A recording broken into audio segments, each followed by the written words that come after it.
മറ്റത്തൂരിലേക്കൊന്ന് പോകണം. അവിടെ Congress BJP deal ആരോപിച്ചുകൊണ്ട് LDFന്റെ പ്രതിഷേധം നടത്തുകയാണ്. ജനകീയ പ്രതിഷേധ കാഴ്ചകളിലേക്കാണ് നമുക്ക് പോകേണ്ടത്.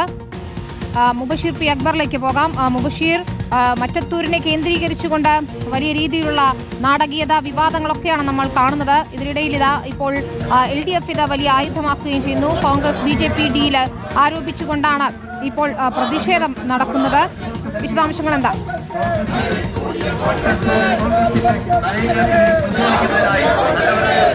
മറ്റത്തൂരിലെ കോൺഗ്രസ് BJP സഖ്യത്തിനെതിരെയാണ് ഇപ്പോൾ LDF ഒരു വലിയ പ്രതിഷേധ റാലിയുമായി രംഗത്ത് വന്നിരിക്കുന്നത്. പ്രതിഷേധ റാലി ആരംഭിച്ചു കഴിഞ്ഞു.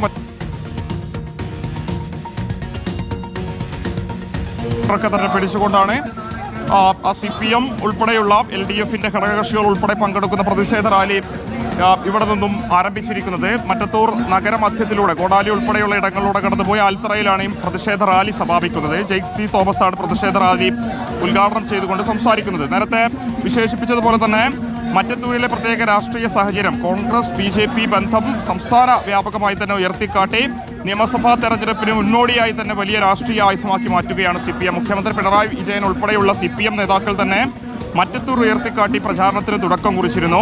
ഇപ്പോൾ ഇത്തരത്തിലുള്ള പ്രതിഷേധ പരിപാടികളിലൂടെ അത് മുന്നോട്ട് കൊണ്ടുപോകാൻ തന്നെയാണ് CPMന്റെ LDFന്റെ തീരുമാനം. ശേഷം K. റൌസേപ്പ് എന്ന് പറയുന്ന മറ്റത്തൂരിലുണ്ടായിരുന്ന മുൻ കോൺഗ്രസ് നേതാവിന്റെ ഗുരുതര വെളിപ്പെടുത്തൽ കൂടി പുറത്തു വന്നൊരു പശ്ചാത്തലമുണ്ട് വിനീത. അതായത് ഇവിടെയുള്ള കോൺഗ്രസ് BJP സഖ്യമെന്നത് നേരത്തെ തന്നെ തീരുമാനിച്ചതായിരുന്നു.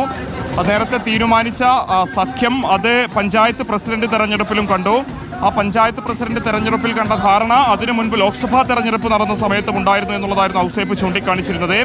TN പ്രതാപൻ ഇവിടെ ലോക്സഭാ UDFന്റെ സ്ഥാനാർത്ഥിയായി മത്സരിച്ച സമയത്ത് TN പ്രതാപനെ പരാജയപ്പെടുത്തണമെന്ന് DCC ജനറൽ സെക്രട്ടറി ആയിട്ടുള്ള TM ചന്ദ്രൻ തന്നോട് ആവശ്യപ്പെട്ടിരുന്നു. അന്ന് ഇയാൾ കോൺഗ്രസിന്റെ മണ്ഡലം പ്രസിഡന്റ് ആയിരുന്നു.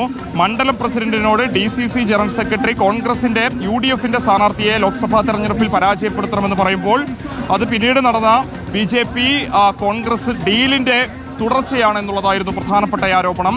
അതോടൊപ്പം തന്നെ DCC ഒരു ഭാഗത്ത് ഈ വിഷയത്തിൽ നടപടികൾ സ്വീകരിച്ചു വരുന്നുണ്ട്. പക്ഷേ ആ നടപടികൾക്കൊന്നും തന്നെ ഇവിടെയുള്ള സഖ്യ നേതാക്കൾ മുഖവില കൊടുക്കുന്നില്ല എന്നുള്ളത് TM ചന്ദ്രന്റെ പ്രതികരണം അല്പസമയം മുമ്പ് പുറത്തു വന്നിട്ടുണ്ട്. ഔസേപ്പിന്റെ ആരോപണങ്ങളെല്ലാം തന്നെ അടിസ്ഥാനരഹിതമാണെന്ന് അദ്ദേഹം പറയുന്നുണ്ട്. അദ്ദേഹം അത് നിഷേധിക്കുന്നുണ്ട്.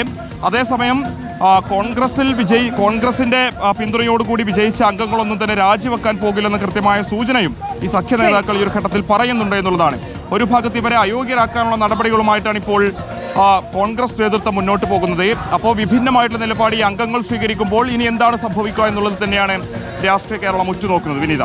ശരി, മുബഷീർ P. അക്ബറാണ്. കോൺഗ്രസ് BJP അവിശുദ്ധ കൂട്ടുകെട്ട് ആരോപിച്ചുകൊണ്ട് LDFന്റെ ജനകീയ പ്രതിഷേധം ഉയർത്തുന്നു. ഇന്നിപ്പോൾ CPM സംസ്ഥാന സെക്രട്ടറി MV ഗോവിന്ദനും വാർത്താ സമ്മേളനത്തിൽ മറ്റത്തൂർ വിഷയം ഉയർത്തുന്നത് കണ്ടു. CPM അത് വലിയ രാഷ്ട്രീയായുധമാക്കുകയും ചെയ്യുകയാണ്. മുബഷീർ വിവരങ്ങൾ നൽകുകയായിരുന്നു മറ്റത്തൂരിൽ നിന്ന്.